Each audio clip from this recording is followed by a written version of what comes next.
Bueno, este es el Club de Ópera de Cine Colombia y como ya les decía Miguel, hemos avanzado, vamos a llegar el próximo sábado al tercer título de la temporada de verano con Lucia di Lammermoor y terminará el ciclo de verano con Rigoletto el 20 de septiembre.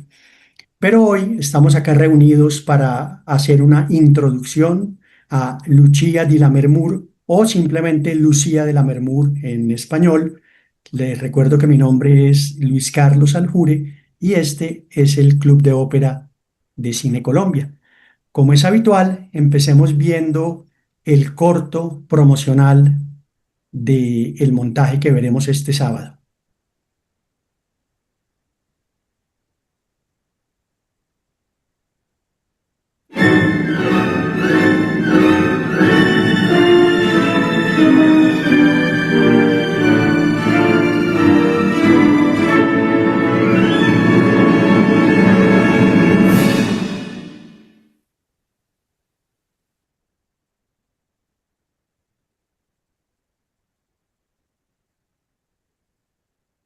Cuando uno lee las reseñas de Lucía de Lammermoor de Donizetti, le dicen que la acción transcurre en la Escocia de finales del siglo XVII, lo cual evidentemente choca con lo que acabamos de ver, porque como ustedes ya saben, los más operáticos lo saben, algunos que están entrando al mundo de la ópera se sorprenderán aún. Lo que ocurre es que muchos directores de escena cambian el periodo en el que ocurre la ópera para, de cierta manera, aportar algún tipo de renovación y se dice que se busca atraer a un público nuevo y diferente y más joven. En este caso, el director de escena Simon Stone, que es australiano, aunque nacido en Basilea, Suiza, trasladó la acción a un poblado pequeño en el siglo XXI en los Estados Unidos. Eh, Pertenecería más o menos a la zona, al estado de Michigan, un pueblo que fue próspero en su mejor época industrial, pero que ya se encuentra en decadencia, como las familias escocesas que originalmente se representan en Lucía de Lammermoor de Donizetti. Gaetano Donizetti, 1797-1848, uno de los grandes compositores de la historia de la ópera, uno de los grandes maestros del bel canto, esa expresión que se oye tanto cuando se habla de ópera y que simplemente traduce canto bello o canto hermoso, y que fue representado particularmente por tres nombres, Rossini, Donizetti y Bellini. Él nació en Bérgamo y murió en esa misma ciudad el 8 de abril de 1848. Llegó a componer en muchos géneros musicales, pero es conocido sobre todo por sus aportes a la ópera y tiene alrededor de 70 óperas compuestas, que es una capacidad de producción verdaderamente extraordinaria. Es la ciudad de Bérgamo, donde nació Donizetti. Hoy en día, cada año se realiza allí un festival Donizetti en un teatro de ópera que se llama Donizetti y se produce hacia noviembre, diciembre de cada año con representaciones de obras de este gran compositor llamado el hijo más ilustre de la ciudad. Donizetti en la década de 1830 accedió a la fama y accedió a la madurez. Con su ópera Ana Bolena en 1830, después con el Elixir de Amor en 1832, luego Lucrecia Borgia en 1833 y Lucía de Lammermoor en 1835, se puso en el punto más alto de la celebridad en Italia, compartiendo algunos de estos años con Vincenzo Bellini, pero una serie de fracasos posteriores en Italia lo condujeron a París, que era el mismo camino que habían seguido sus compatriotas Rossini y Bellini. Triunfar en París era muy importante. Acá me gustaría detenerme un poco para contar un aspecto específico, este momento de la ópera en Italia con estos tres grandes nombres que hemos mencionado. El primero que entró a la escena con una aureola de genio incontenible fue Gioachino Rossini. Y Rossini, sorprendentemente, se retiró de la ópera en 1829, con apenas 37 años y cuando estaba en la cúspide de su celebridad. tanto que la mayoría no le creyó, dijeron, no, está haciendo alarde de que se va a retirar cuando es más famoso, más rico y más reconocido, y cumplió. Jamás en los 40 años de vida que le quedaban volvió a componer otra ópera. Sí compuso algunas otras obras musicales, pero cumplió al pie de la letra su promesa de retirarse definitivamente de la ópera. Cuando se retira Rossini, salen a la escena dos grandes nombres despuntando la década de 1830. Primero, Donizetti con el estreno de Ana Bolena y 2 años después del Elixir de Amor, y en 1831 Bellini con los estrenos de La Sonámbula y Norma, o sea que ahora el panorama estaba compartido entre Bellini y Donizetti, pero repentinamente Bellini muere tristemente muy joven en 1835, 3 días antes del estreno de Lucía de Lammermoor de su colega Donizetti, y al morir tan joven, Bellini, queda en el panorama italiano solamente el nombre de Gaetano Donizetti. Esa supremacía va a perdurar por unos 7 u 8 años cuando él se los síntomas de la sífilis ya son incontenibles, entra en un periodo de locura, de deterioro físico que lo hace retirarse prematuramente de la ópera, pero cuando él empieza ese declive, surge en la escena de la ópera italiana Giuseppe Verdi con el estreno espectacular de Nabucco en la Scala de Milán en 1842. Era como si fueran dándose los relevos de estos grandes nombres en la ópera romántica italiana. Y si nos queremos adelantar un poco más, quien le va a recibir el relevo finalmente a Verdi va a ser mucho tiempo después Giacomo Puccini. Y en París, como decíamos, a donde migró Donizetti buscando aún más fama y aún más fortuna, tuvo éxito con los estrenos de La hija del regimiento, La favorita y Don Pascual, pero como ya decíamos, después su salud se deterioró de manera drástica, cayó en la locura, terminó en un sanatorio, y no deja de ser irónico que este gran compositor, que en sus óperas incluyó muchas escenas de locura, terminara él mismo envuelto en las nieblas de la demencia. La ópera Lucía de Lammermoor que nos reúne hoy está inspirada en el texto de un escritor muy famoso de ese tiempo, sobre todo, Sir Walter Scott, escocés, nacido en Edimburgo en 1771, y en las primeras décadas del siglo XVIII llegó a convertirse tal vez en uno de los escritores más populares de Europa, con sus historias sentimentales, heroicas, con elementos de nacionalismo, en este caso escocés, con leyendas, con historias amorosas, tanto que los compositores de su tiempo escribieron más de 60 óperas inspiradas en ese mundo imaginativo de Walter Scott. Acá lo vemos. Tal vez su obra más reconocida hoy sea Ivanhoe, que nos lleva al mundo de la Edad Media en Inglaterra, de caballeros medievales. Lucía de Lammermoor se basó en un hecho real que había ocurrido en Escocia a finales del siglo XVII y que Scott, cuenta él mismo, le había oído contar a su mamá desde sus años de infancia. Él siempre le encendió la imaginación esa historia hasta que finalmente escribió con ella una novela corta. Donizetti, a su vez, se sintió aguijoneado por esta historia y terminó escribiendo el libreto su amigo Salvatore Camarano, un dramaturgo napolitano que colaboró en varios proyectos con Donizetti. Aparte de esta obra extraordinaria, Lucía de Lammermoor, habría que citar que también escribió el libreto de otra de las obras maestras de Donizetti, que es Roberto de Vereux. Acá vemos a Camarano, que también va a colaborar con Giuseppe Verdi, el libreto de Luisa Miller, el libreto del Trovador, aunque murió poco antes de poderlo terminar, pero buena parte del libreto estuvo a su cargo del Trovador de Verdi. Lucía de Lammermoor fue compuesta en un momento muy particular de la historia de la ópera. Estaba sucediéndose un tránsito en el gusto del público de los finales felices a los finales trágicos. Ya el público romántico empezaba a buscar una carga dramática y de pasión más exaltada y más fuerte. El romanticismo se estaba apartando de los dominios de la razón, que había sido el concepto dominante en el periodo anterior, el siglo de las luces, y se complacía precisamente por oposición a lo racional, por elementos que le hicieran contrapeso. los amores imposibles que eran desgraciados por un destino trágico, las escenas de demencia, es decir, la pérdida de la razón, elementos sobrenaturales como fantasmas, maldiciones, los designios del destino y todo este tipo de fuerzas sobrenaturales y que escapaban al entendimiento de la razón y del ser humano.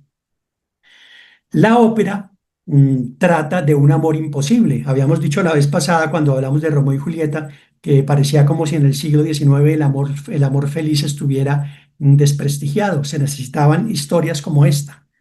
El amor imposible entre Lucía y Edgardo, miembros de dos familias enemigas, y Enrico, que es el hermano de Lucía, cuando descubre ese amor prohibido, se vale de toda clase de patrañas para separar a la pareja y lograr el matrimonio por conveniencia que va a ser la salvación de la ruina total de la familia. Lucía finalmente es presionada y obligada a casarse con quien no quiere, pero la consecuencia de todo eso es que pierde la razón en su noche de bodas, asesina a su esposa, a su esposo y finalmente ella muere en medio del delirio y fuera de sí.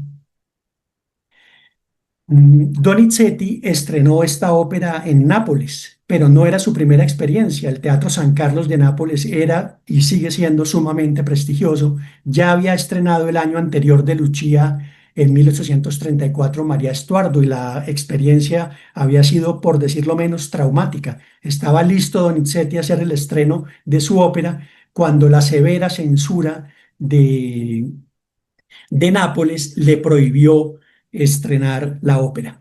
Recordemos que para esta época, antes del Risorgimento, es decir, antes de la unificación italiana y el proceso de libertad de las fuerzas invasoras que ocupaban los distintos territorios de Italia, Italia estaba desperdigada en diversos estados. En ese momento, Nápoles estaba bajo el dominio de los Borbones de España. Fernando II era quien reinaba y tenía una censura extremadamente severa. A esa censura le pareció que en esta ópera María Estuardo había escenas simplemente impresentables. Por ejemplo, había una escena de insultos del más alto calibre entre María Estuardo y su prima Isabel I de Inglaterra. Además estaba la ejecución de una reina y a la censura le pareció que todo esto desprestigiaba a cualquier monarquía y que no se podía permitir esa presentación. Y lo que decidieron fue completamente absurdo, entregarle un libreto completamente nuevo y Donizetti, con la música que ya había compuesto, trató de apretujar su música en un texto completamente distinto sobre un tema distinto. Desde luego, no quería revivir esa experiencia y cuando lo invitaron en 1835 a escribir una nueva ópera, en la cláusula número 7 exigió que el libreto debe estar aprobado por las autoridades por lo menos 4 meses antes del estreno. Quiso curarse en salud, seguramente con ello logró aliviar tensiones y dificultades, pero no estuvo el asunto exento de inconvenientes, porque la censura, por negligencia, al parecer, se demoró en darle la aprobación al texto y esto hizo que el estreno de Lucía de la Mermur se aplazara por algún tiempo. Finalmente, Lucía de la Mermur o Lucia di la Mermur se estrenó el 26 de septiembre de 1835 en el Teatro San Carlos de Nápoles, una ópera en 3 actos en italiano, como ya dijimos, con libreto de Camarano, basado en La novia de la Mermur, una novela breve de Sir Walter Scott. Esta es una fachada del prestigioso y muy bello Teatro San Carlos de Nápoles hacia 1830, precisamente la década en que se estrena Lucía de la Mermur. Y esta es una imagen contemporánea de su interior, un espléndido teatro al estilo italiano.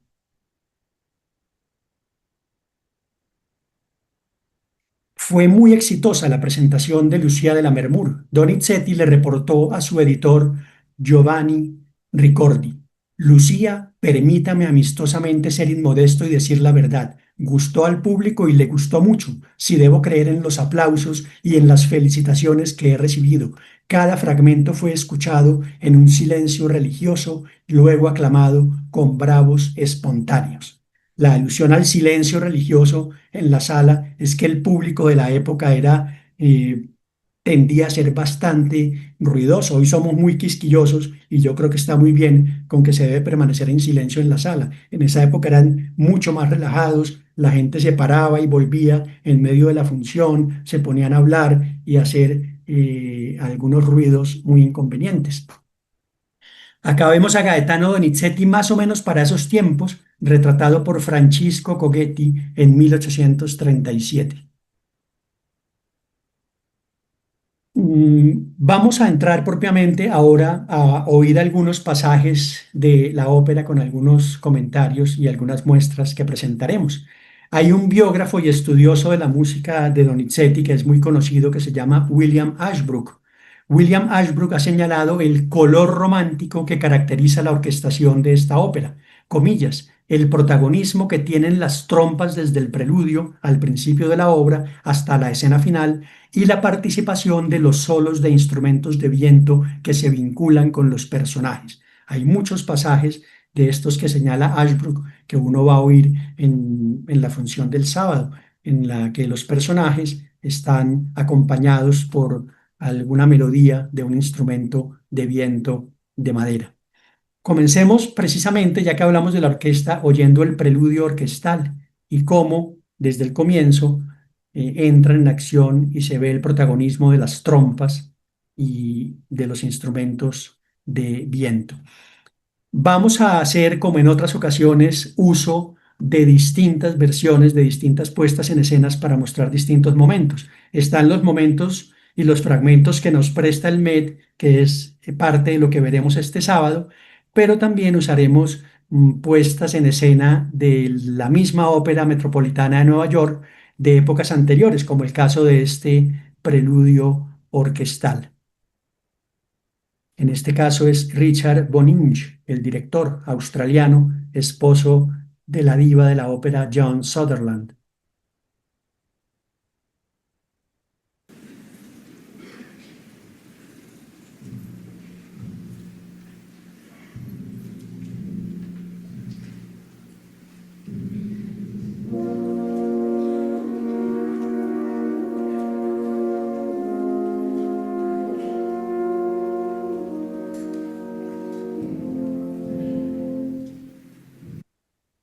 Esos primeros instrumentos que oímos son las trompas.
Y ahí ya el preludio se conecta directamente con la acción de la ópera y empieza a manifestarse el canto.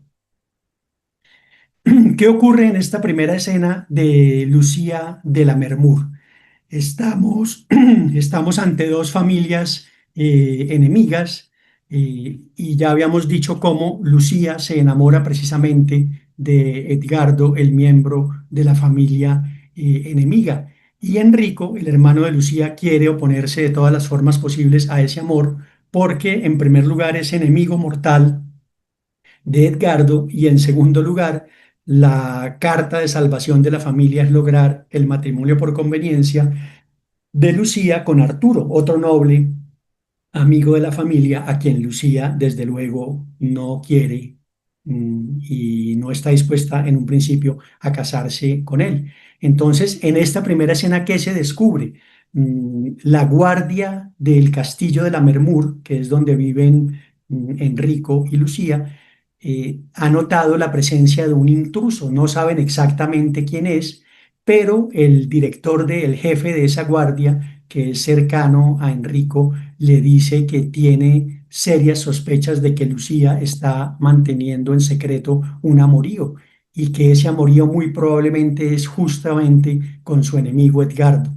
Ese momento, pues ya llena de ira y de odio a Enrico, pero como mandan a un grupo a investigar, ese grupo llega con la noticia y la confirmación de que en efecto el amante y el novio secreto de Lucía es Edgardo, el enemigo mortal de Enrico. Y eso aumenta la rabia y la sed de venganza de Enrico.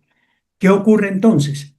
Cuento esta parte porque cuando uno habla de la ópera de esta época en Italia, la ópera de Rossini, la de Donizetti, la de Bellini, debe mencionar una estructura que era típica en este tipo de ópera, que es lo que los italianos llaman la solita forma, que puede traducirse como la forma habitual o la forma usual, que consiste en una estructura bastante repetitiva a lo largo de estas óperas del comienzo del romanticismo en Italia. Rossini fue quien la estableció, pero fue muy pronto heredada y desarrollada por Donizetti, Bellini y por Verdi hasta cierto momento de su carrera. Nos encontramos en Lucía de la Murmure con varios ejemplos de esta sólita forma. En inglés suelen traducirlo como el aria doble. ¿Cómo es esa forma? Empieza con un recitativo, que es ese tipo de canto de la ópera que no es abiertamente melódico, sino que es una mezcla entre el canto y el habla, una especie de canto hablado, de declamación, de recitado. Y luego de ese recitativo viene un aria lenta que suele estar marcada como cantabile o cavatina. Luego a ello sucede un nuevo recitativo y a ese nuevo recitativo le sigue un aria rápida que se llama cabaleta. Esta aria rápida suele contener pasajes de canto muy difícil y momentos de gran emoción que normalmente piden un gran aplauso del público. Entonces, esa es la estructura que se conoce como la sólita forma, que es muy usual en estas áreas del comienzo del romanticismo en Italia. Pero desde luego también hay unos elementos dramáticos. El área lenta del comienzo está justificada por un estado de ánimo del personaje. Los estados de ánimos apropiados para estos momentos son el dolor, la tristeza, alguna duda, un sentimiento de pronto que podría caracterizarse como la depresión y cuando el personaje está en ese estado de ánimo específico, en ese segundo recitativo al que nos hemos mencionado, ya sea un personaje, ya sea un coro, llega con una noticia nueva y esa noticia produce un cambio de ánimo en el personaje y eso justifica que se pase de un área lenta inicial y que todo termine con un área rápida. Y esas áreas más rápidas, con sentimientos más exaltados, pues son las que ya mencionábamos como que contienen pasajes de gran dificultad que suelen ser muy apreciadas por el público. Entonces, desde el comienzo nos encontramos con un ejemplo de la sólita forma, tal vez con un contraste no tan acentuado como el que señala la teoría, pero sí hay una especie, hay un contraste entre un área inicial y el área que le sigue. El primer momento, que es la que corresponde al área lenta, se titula Cruda Funesta Smania. Es el momento en el cual Enrico por primera vez sospecha que el amante de su hermana es precisamente su enemigo y canta ya un aria que tiene unos ciertos sentimientos. Pero cuando le llega la confirmación de que es en efecto Edgardo el amante de su hermana, esa ira se multiplica y se vuelve una sed de venganza y de desear asesinar incluso a su hermana y no solo a su amante. En la segunda aria, la cabaleta, que es la pietade in suo favore. Oigamos cómo suena el aria inicial, el aria lenta, en la que él está preso de esa sospecha de que el amante de Lucía es precisamente mm, Edgardo. Cruda, funesta es mania. Se ha desatado en mi pecho una funesta ira.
Y después, como les decía, cuando la guardia trae la confirmación de la identidad de ese amante, ese sentimiento se intensifica. Y ya Enrique, en esta segunda área, que sería el área con un tempo algo más rápido, llamada normalmente cabaleta, nos canta lo siguiente.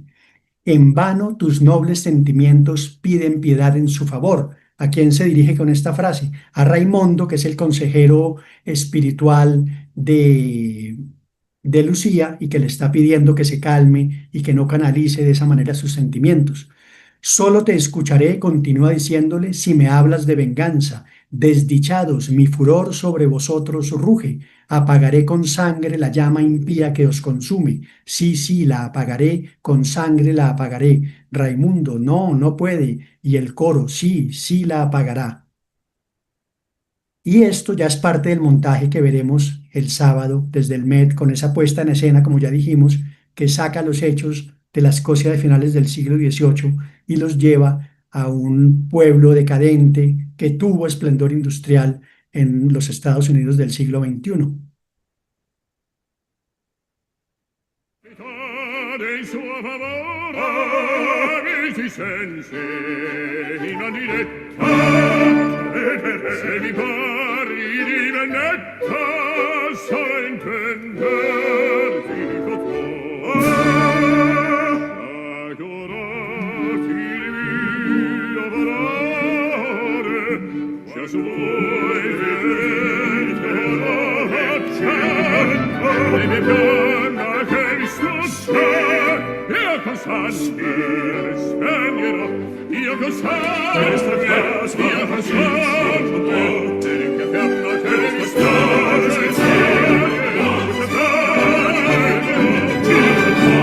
anzi con il sangue spegnerò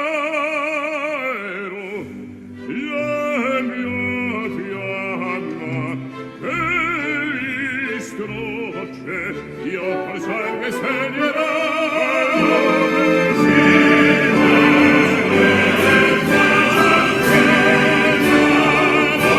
sì, spegnerò sì, spegnerò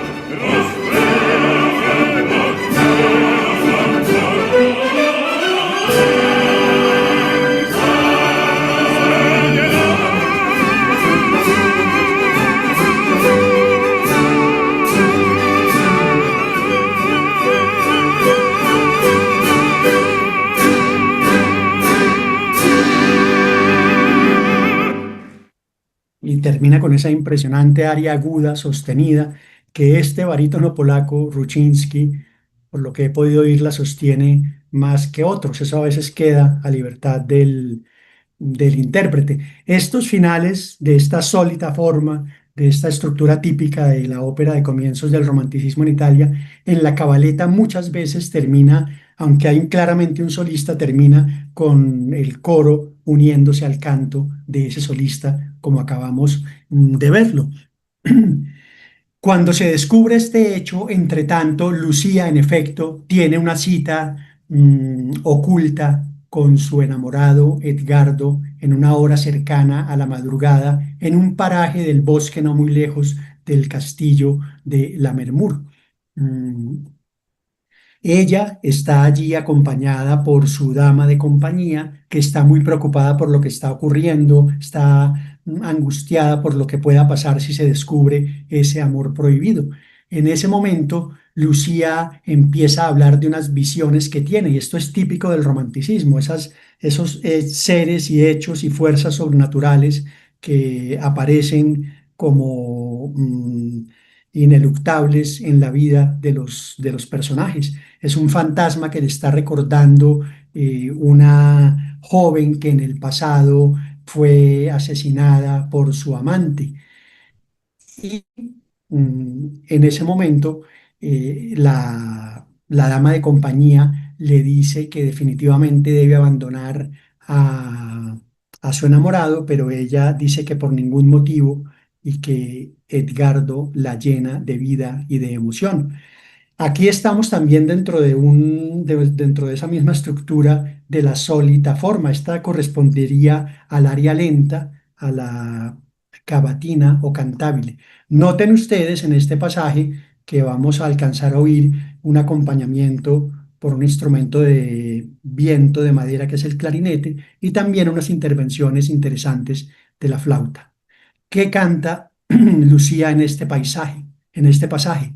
Reinaba el silencio, en la noche profunda y oscura iluminaba la fuente un pálido rayo de luna, cuando un gemido apagado se oyó entre las brisas y aquí, sobre esa orilla, se me apareció el espectro, el fantasma al que hacíamos alusión. Este es un fragmento de ese pasaje que es muy conocido dentro de la ópera Reñaba en el silencio, que podremos oír este sábado en las salas de Cine Colombia. Una vez más estamos en la versión que presenciaremos.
La joven soprano estadounidense Nadine Sierra, que ya es una de las grandes cantantes de ópera de estos tiempos, una verdadera revelación desde hace unos años y causa sensación con sus presentaciones. Tendremos ocasión de oírla este sábado. Para continuar un poco con lo de la sólita forma, que yo creo que algo nos va quedando de esa teoría y es interesante, decíamos que esta es el área lenta dentro de esa forma habitual. Después, cuando la dama de compañía casi que la conmina a terminar con Edgardo porque todo parece presagiar un desastre en esa relación.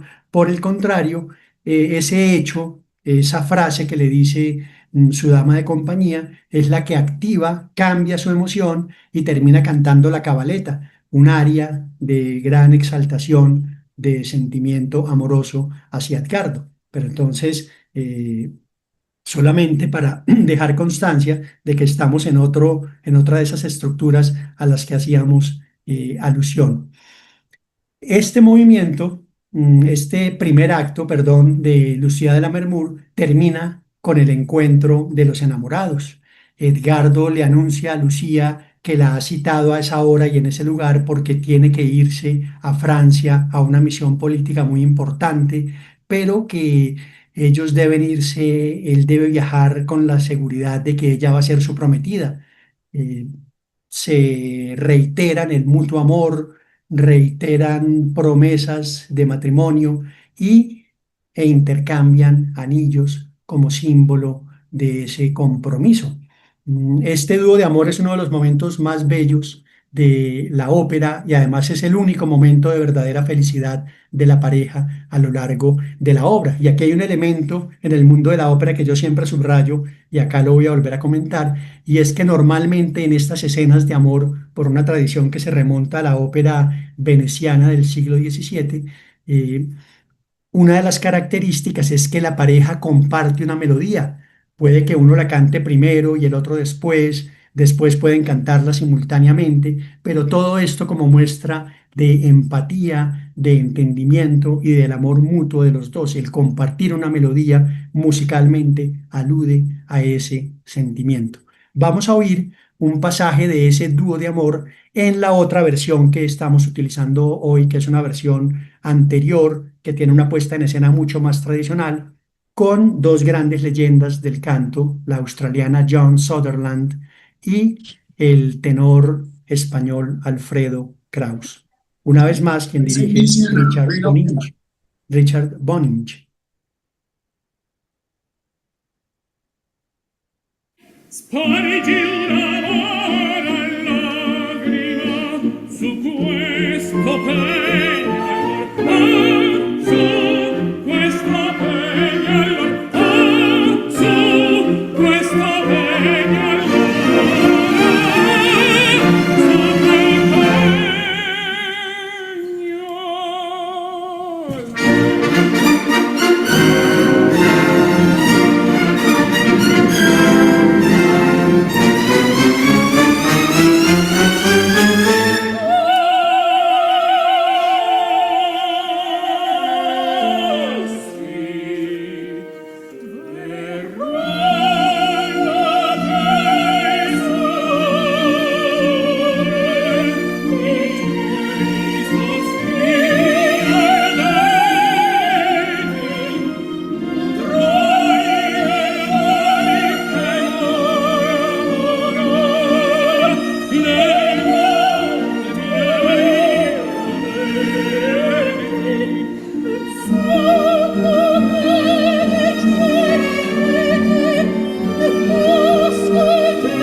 Final del primer acto de Lucía de Lammermoor. En el segundo acto nos muestran la presión terrible que va a que va a sufrir Lucía para dejar a Edgardo y casarse y aceptar ese matrimonio por conveniencia. Pasamos de ese dúo de amor a un dúo de carácter muy distinto entre los hermanos Lucía y Enrico, porque es el momento en el cual ella está siendo engañada y presionada para aceptar el matrimonio por conveniencia. ¿Qué oímos en este dúo? Enrique: el afecto ruin que ardía en tu pecho me hizo despiadado, pero son cosas del pasado, todavía soy tu hermano. La ira ha desaparecido, olvida tu amor insano. Un noble esposo. Lucía le interrumpe: calla, calla. Enrique: ¿cómo? Juré fidelidad a otro hombre, le dice Lucía. Enrique: no debiste, Lucía. Enrique, no debiste, Lucía. A otro juré fidelidad. Enrique: ya basta. Esta carta te demuestra claramente a qué cruel e impío amaste. Lee. Lucía: un vuelco me ha dado el corazón. Enrique: vacilas. Lucía: infeliz de mí. Ay, me fulminó un rayo. Dice Lucía de Lammermoor cuando lee esa carta, porque Enrique se ha aliado con su jefe de guardia para interceptar todas las cartas que se escribieron los amantes. Recordemos que él se fue para Francia, pero las cartas que se enviaron fueron interceptadas, y no solo eso, sino que además falsificaron una carta supuestamente firmada por Edgardo, en la que Edgardo confiesa el amor por una mujer distinta, que es la carta que le muestran en este momento, y Lucía desde luego queda devastada y desconsolada con esa noticia porque la cree al pie de la letra. Entonces oigamos parte de ese dúo de los hermanos Lucía y Enrique. A ragion mi fe spietata, quel che tarse ingegno petto.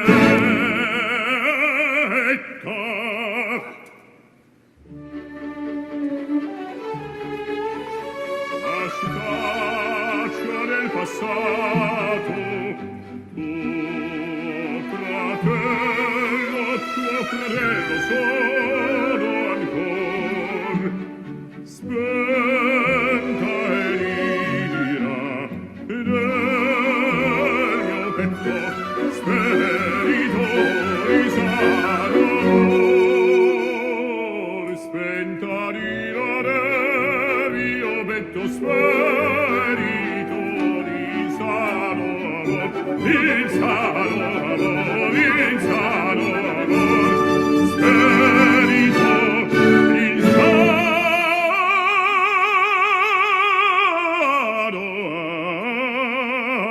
amore, nobil sposo. Cessa, cessa, Come? ad troccherai mia fe. Col poteri, Enrico, dai poteri. ad altro giurai, ad altro giurai mia figlia. Questi, questo poi a pien ti dice, qual crudel qual empia amasti. Ecci! Il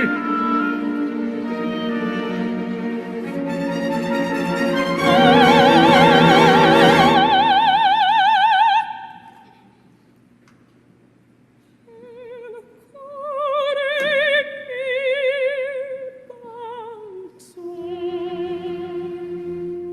mi balzò. Tu vacini,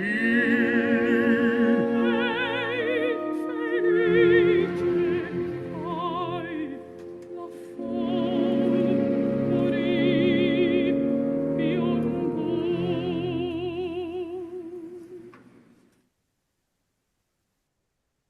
Entonces, Lucía es perversamente engañada para que en medio de su desesperación y en medio de su decepción, ojalá acepte finalmente casarse con Arturo. Eh, ¿Qué ocurre? Vamos a llegar a uno de los momentos más famosos de la ópera, que es el sexteto de este segundo acto, pero antes está la intervención de Raimondo. Recordemos que Raimondo es el consejero de Lucía y él también cree que todo esto es verdad, que se acaba de interceptar una carta y que Edgardo la está traicionando. Entonces él de buena fe se acerca a Lucía y le dice que no hay un camino viable en ese amor con Edgardo y que debe cumplir con su deber de hermana y con la familia y firmar ese contrato nupcial para casarse con Arturo, su esposo, por conveniencia. Pero, de alguna manera, Edgardo ha vuelto y ha llegado a sus oídos la noticia de que está haciéndose un compromiso nupcial y ya se aparece desesperado en el castillo de los Lammermoor a reclamar a su novia. Él dice que ellos tienen un compromiso, que en secreto intercambiaron anillos. eh, Enrico o Enrique, le estoy diciendo de las dos maneras, en italiano o en español, Enrico, el hermano, y quien va a ser su esposo, Arturo, tratan de repeler esa visita de Edgardo, tratan de pelearse con él. Raimondo interviene y le dice a Edgardo que se calme, que no tiene nada que hacer, y le muestra el contrato nupcial que finalmente ha aceptado firmar Lucía. Entonces, él queda también devastado por esa noticia, se siente traicionado, no sabe todo lo que está pasando por el corazón de Lucía, todos los engaños que ha sufrido, y esto termina o produce una escena muy bella dentro de la ópera, que es el sexteto de Lucía de la Lammermoor. Y es muy interesante porque es una muestra de uno de esos recursos dramáticos que son originales y muy poderosos en la ópera como género. Esto no ocurre en las obras de teatro, pero sí ocurre en la ópera. Aquí cantan simultáneamente, en compañía del coro, en algunos momentos, seis personajes y están cantando sentimientos disímiles y diversos, pero se logra un conjunto armonioso gracias a la belleza de la música que los reúne, pero cada uno está expresando un sentimiento específico. Edgardo, ¿qué dice? ¿Quién me frena en tal momento? ¿Quién truncó el curso de las iras? Su dolor, su espanto son prueba de remordimiento, el de el espanto y el remordimiento de Lucía. Pero como rosa marchita, ella está entre la muerte y la vida. Estoy vencido, estoy conmovido. Te amo, ingrata, aún te amo. Enrique, el hermano. ¿Quién detiene mi furor y la mano que corre hacia la espada? En mi pecho suena un grito en favor de la miserable. Es mi sangre, yo la he traicionado. Ella está entre la vida y la muerte. Ah, no puedo borrar los remordimientos de mi corazón. Lucía, confiaba en que mi terror me hubiese cegado la vida, pero la muerte no me ayuda, vivo todavía para mi tormento. Cae el velo de mis ojos, me han traicionado tierra y cielo. Querría llorar y no puedo, incluso el llanto me abandona.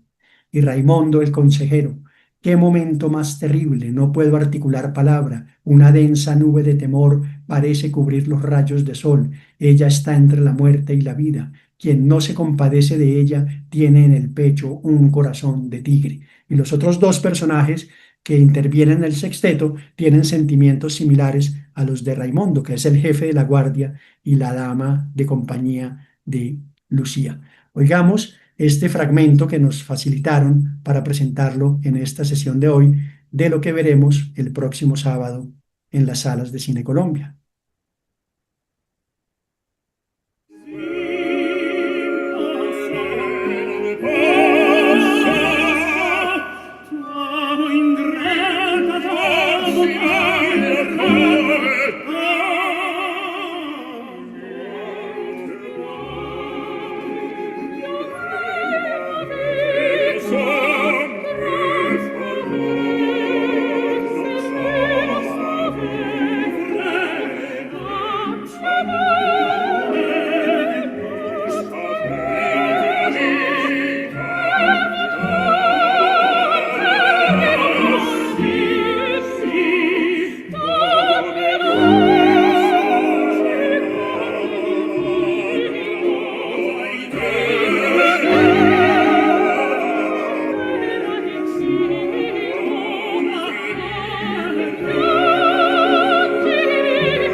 Uno de los grandes momentos de Lucía de Lammermoor, junto con la célebre escena de la locura que está en el tercer acto. Precisamente en el tercer acto, ¿qué ocurre? Se va a producir el matrimonio por conveniencia entre Lucía y Arturo. Aún Enrico tiene temores porque Lucía no está del todo convencida, aún hay que hablarle para que acepte casarse con Arturo, que va a ser esa la salvación de la familia. A regañadientes, lo cierto es que Lucía termina casándose con él. Hay una gran fiesta ese día en la casa, una gran celebración. Se retiran los enamorados, no, la pareja por conveniencia se retira a su habitación y entre tanto hay que decir que lo que ocurre es uno de los momentos más célebres de esta ópera y más célebres de todo el catálogo de Donizetti, que es la famosa escena de la locura. Algún gracioso inglés decía que en este tipo de óperas las heroínas se enamoraban en el primer acto, en el segundo eran traicionadas y en el tercero se volvían locas. Desde luego es una exageración, pero hay una que otra ópera famosa que podría cuadrar dentro de este esquema. Entonces, Lucía pierde la razón y termina asesinando a Arturo, el esposo que le han impuesto, y sale a la gran sala de la celebración en medio de todos los invitados que la ven ensangrentada con su traje blanco de boda y ella está completamente ausente, fantaseando con un encuentro con Edgardo. Ella piensa que en realidad se está casando con él y que se van a unir y que van a poder ser felices, aunque sea ante Dios. Es muy interesante porque esta escena está acompañada desde el punto de vista del canto de una serie de enormes desafíos vocales, lo que en el mundo de la ópera se conoce como coloraturas, que es todo este canto ornamentado, como los trinos, las escalas, notas en un registro muy agudo. Oigamos algunas muestras de ese canto de coloraturas que está tan presente en el área de la locura de Lucía.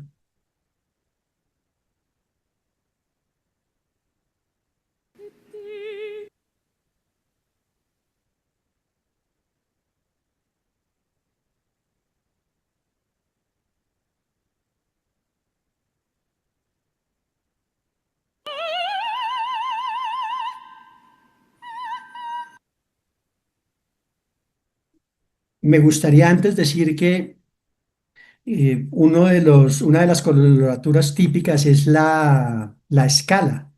Ya hemos hablado de esto, pero para quienes de pronto sean nuevos en estas reuniones, si nos vamos al teclado de un piano, por ejemplo, la famosa escala que le enseñaban a uno en el colegio, la escala de do mayor, do, re, mi, fa, sol, la, si, siempre sobre las teclas blancas del piano.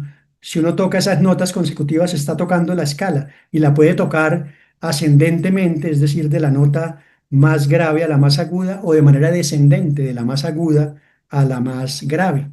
Entonces acá hay ejemplos de ese tipo de escalas. No exactamente como la que describo, pero otra forma de escala. Esa fue una escala, por ejemplo. Y este tipo de canto se llama staccato. Es cuando se canta cada nota perfectamente diferenciada y distanciada la una de la una de la otra. Se destaca el sonido de cada nota.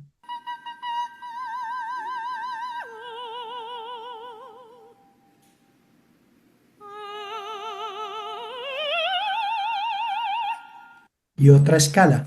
El instrumento que estamos oyendo al fondo es una armónica de cristal.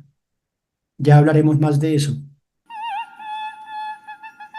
Y otra vez notas en staccato o notas destacadas o picadas, les dicen también.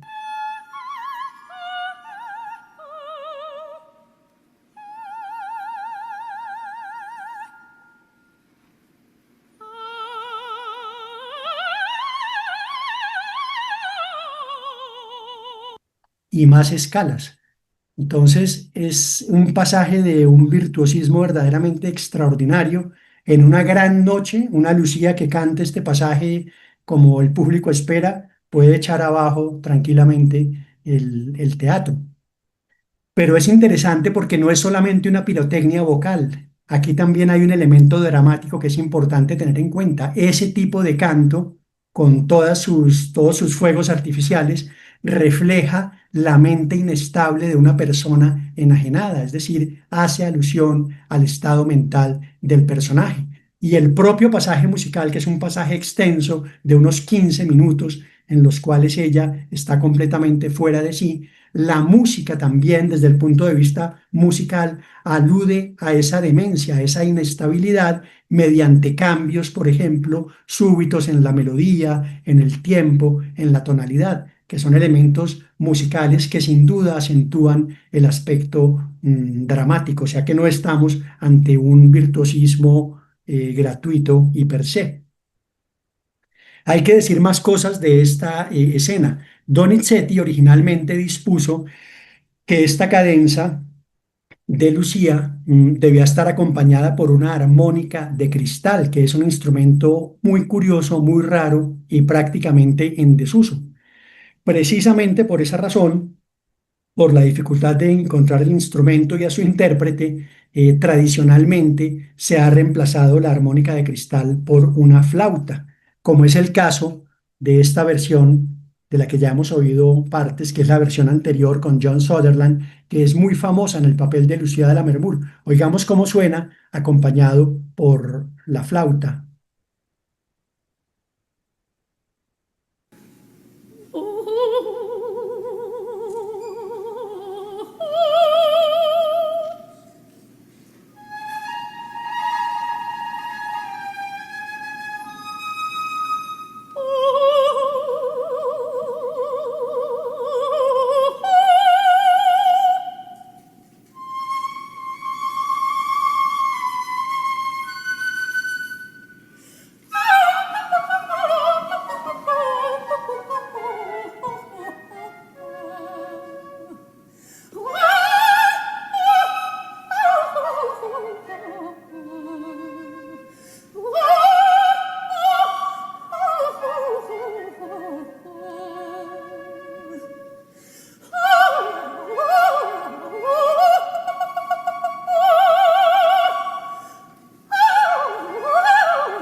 Es muy habitual que este pasaje se oiga así, pero cada cierto tiempo los directores de escena y los directores musicales están volviendo a la idea original de Donizetti. Lo que vamos a oír nosotros el sábado no es una flauta, sino la idea original de una armónica de cristal. Y me pareció interesante mostrar un poquito el instrumento en un documental en el que parece un pasaje muy breve, sobre todo para verlo y el sonido que tiene. Es un pasaje en el que está el director de orquesta inglés de origen italiano, Antonio Papano, y la soprano especialista en el canto de coloratura alemana, Diana Damrau, con un intérprete de armónica de cristal. Y nos dejan ver por algunos segundos el instrumento y cómo lo manipula su intérprete.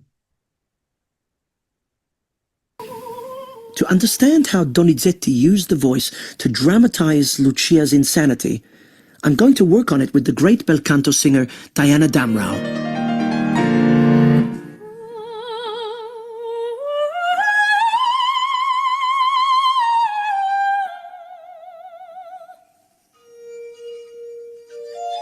Glass harmonica imitates that phrase.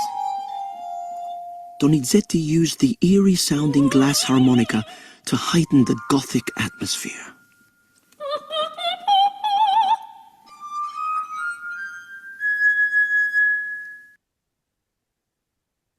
Y ese es el sonido que oiremos precisamente el sábado y en el ejemplo que vamos a oír a continuación. Otra cosa que hay que decir es que en medio de su delirio, Lucía evoca el momento de felicidad que es el dúo de amor con Edgardo.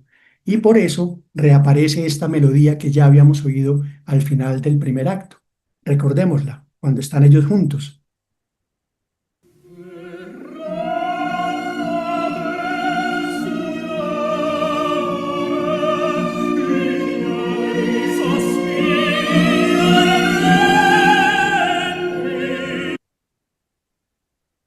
Y oigamos cómo la evoca en cierto momento acá.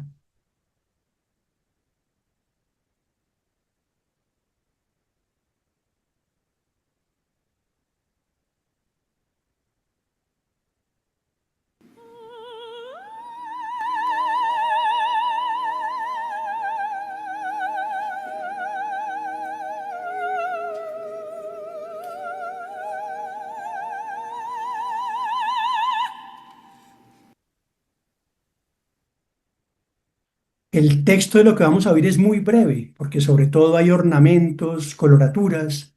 Nuestra vida la alumbrará una clemente sonrisa celestial, le dice Edgardo en medio de su demencia. Il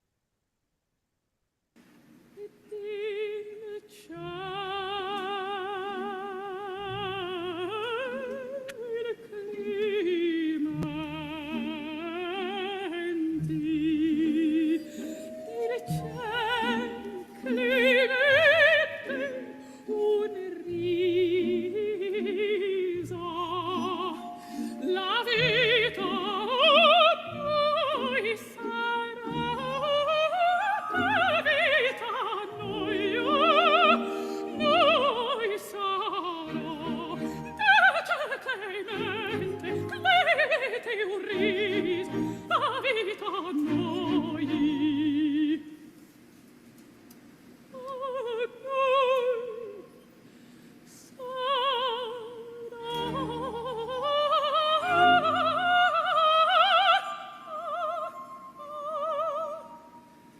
la vita non sarà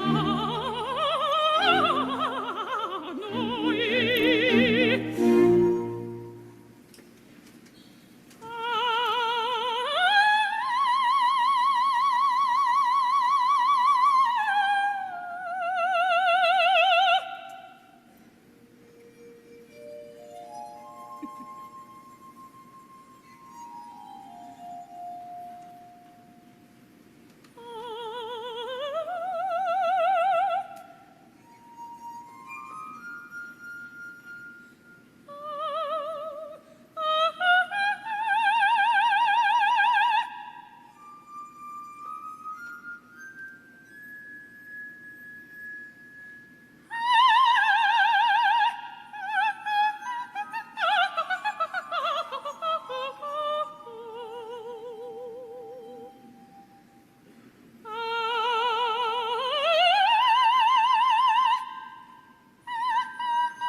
Cuando se habla de cadenza o decadencia dentro de en este pasaje, es porque en su momento el pasaje estaba diseñado para que el intérprete pudiera improvisar. Entonces, lo que se cree por las más recientes investigaciones es que Donizetti no compuso propiamente la cadenza que solemos oír hoy en día, que a propósito tiene variantes entre una y otra versión, sino que fue un añadido posterior de finales del siglo XIX hacia 1880, gracias a la diva de ese momento, la australiana Nellie Melba, que tenía una capacidad de canto extraordinaria e incluyó toda una serie de elementos vocales desafiantes y extremadamente difíciles. Entonces, ¿qué ocurre al final de la ópera? Mientras Lucía estaba en su escena de boda con Arturo, Enrico, para cobrar su victoria, se dirigió a la casa de Edgardo, que está completamente destrozado y devastado, y él llega ya a burlarse, a decirle: en este momento mi hermana se está casando con otro y va a ser muy feliz con él, y usted está aquí solo y abandonado y derrotado. Y ese encuentro termina en que los dos se citan para un duelo a muerte en un bosque no muy lejos del castillo de Lammermoor. Entonces, esta escena final, en otra época, hace mucho tiempo, a veces tomaban la decisión de suprimirla para terminar la ópera en la escena de la locura, pero afortunadamente ya esa tradición desapareció, porque de esa manera se perdería uno de un final muy distinto, desde luego, de la escena de la locura, pero con una música de una gran belleza y también dramáticamente muy importante. Entonces, en esa escena, ¿con qué nos encontramos? Con Edgardo, que está esperando la llegada de Enrico para la cita a ese duelo mortal. Y acá vuelvo a hacer alusión a la sólita forma para decir que Donizetti, si bien tomó la estructura musical de la tradición de Rossini, le hizo modificaciones y cambios. Por ejemplo, es este caso del final de la ópera de Lucia de Lammermoor, cuando al aria lenta inicial todo el mundo estaría esperando una cabaleta final y resulta que lo que compone Rossini como segunda aria es una cabaleta lenta, es decir, termina con un pasaje que también es de un carácter más bien sentido que exaltado. Donizetti usó con frecuencia la sólita forma y también le introdujo variantes importantes, como decíamos. En la escena final de la ópera comienza con la esperada cavatina en tempo lento, pero veremos después que no desemboca en la tradicional cabaleta rápida, sino lo que podría llamarse una cabaleta lenta. ¿Qué canta Edgardo en el aria lenta inicial cuando está esperando el duelo a muerte y de corazón espera dejarse vencer para morir en el duelo porque ya no tiene ánimos para vivir, ya que ha perdido a Lucía? Canta Edgardo: dentro de muy poco un olvidado sepulcro me dará refugio, ni siquiera una lágrima de piedad se verterá ante él. Ah, desgraciado de mí, me faltará el consuelo, y tú simplemente olvídate del despreciado sepulcro. No pases ante él, oh Bárbara, junto a tu marido. Respeta por lo menos las cenizas de quien muere por ti. He adaptado los textos de la página de textos bilingües de Careol. Y en la versión que veremos este sábado con el gran tenor mexicano Javier Camarena, oímos este primer pasaje.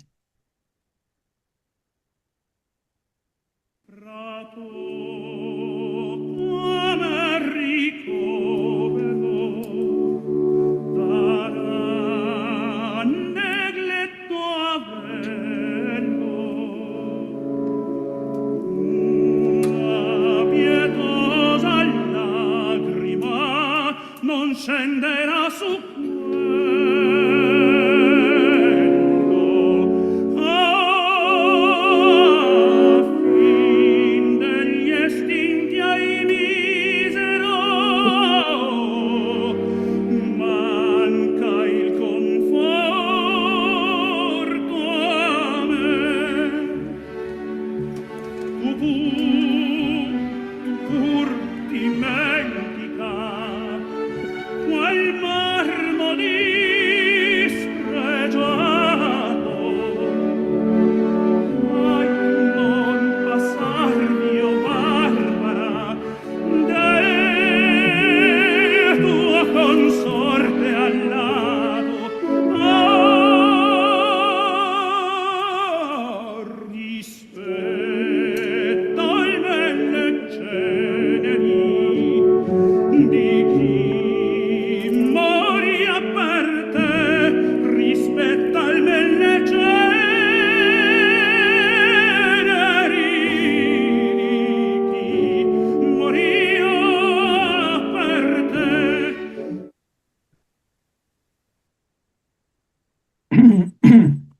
Y en la segunda aria de esta sólita forma o la forma habitual a la que hemos hecho alusión varias veces, Donizetti introdujo modificaciones que consiste en una cabaleta lenta, comillas, que presta más atención a los requisitos dramáticos que a las demandas pirotécnicas del cantante, nos dice el estudioso de la obra de Donizetti, Winton Dean, porque lo que a veces se criticaba a la ópera de este tiempo era que esto se había convertido en una fórmula y era obligatorio prácticamente terminar con una cabaleta de gran virtuosismo técnico para ganar el aplauso del público. Acá Donizetti pues renuncia a esa parte y atiende más los elementos dramáticos. En efecto, hay un cambio en el sentimiento del personaje, como es el caso en estas estructuras.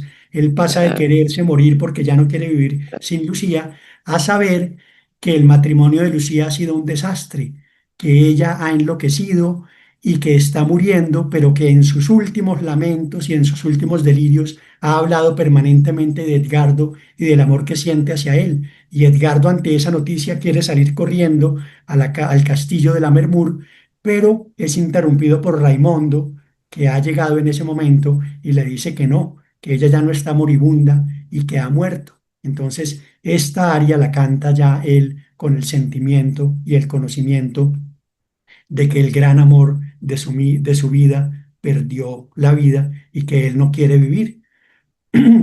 Vamos a oír entonces la segunda aria, lo que podría llamarse, según Winton Dean, una cabaleta, en este caso lenta. Tu che a Dio spiegasti, en la versión tradicional con Alfredo Kraus.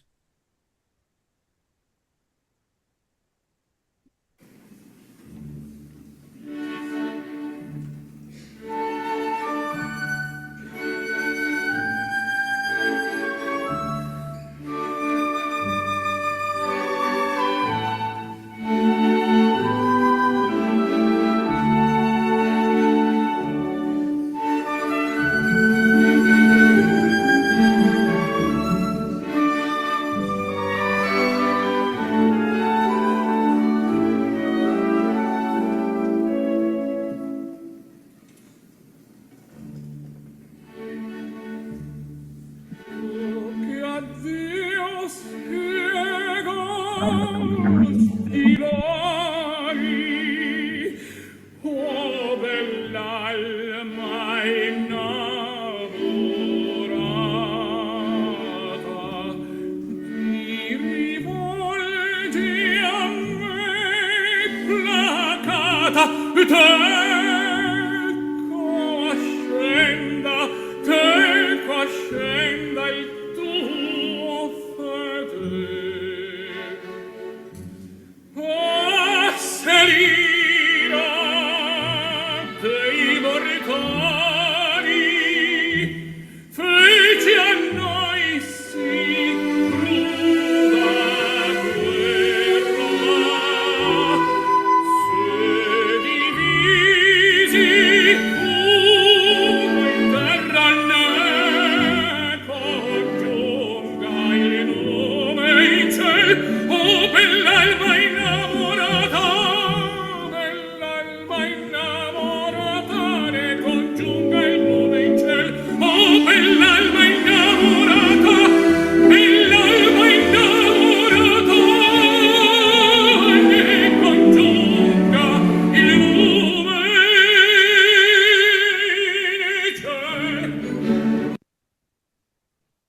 Termina con el suicidio de Edgardo, típico de la ópera romántica, el amor trágico y ese concepto que expresa claramente la letra de este pasaje. Si los mortales nos han hecho la vida imposible, si en la tierra no fue posible nuestro amor, por lo menos que se haga realidad ante Dios. Es una manera de hacer trascender ese amor y es típico del concepto y el sentimiento romántico que está muy presente en las óperas de carácter serio. Entonces, la invitación es a que veamos Lucía de Lammermoor de Gaetano Donizetti este sábado en 8 ciudades de Colombia a mediodía. La función se demora 2 horas y 43 minutos, incluye un intermedio de 10 minutos, tiene subtítulos en español, eso siempre es importante subrayarlo para quien quiera acercarse y de pronto teme no entender. Permanentemente hay subtítulos y es una proyección en diferido. El ciclo de verano siempre trae óperas en diferido que han sido grabadas previamente. ¿Dónde se podrá ver? En Buenavista, en Barranquilla. En Bogotá se podrá ver en Andino, Avenida Chile, Gran Estación, Lumina y Unicentro.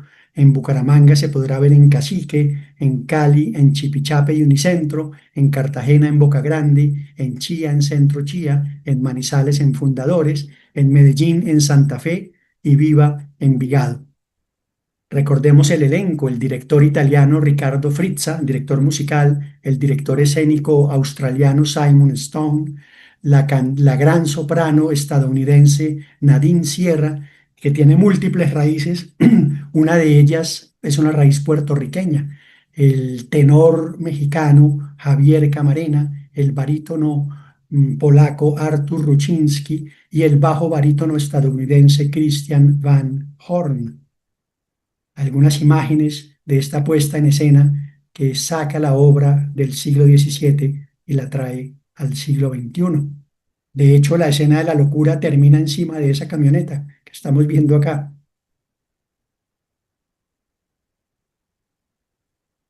Muchas gracias a todas las personas que participaron en esta introducción a Lucía de la Mermur de Gaetano Donizetti. Les recuerdo que mi nombre es Luis Carlos Aljure y que este es el Club de Ópera de Cine Colombia. Mil gracias por participar.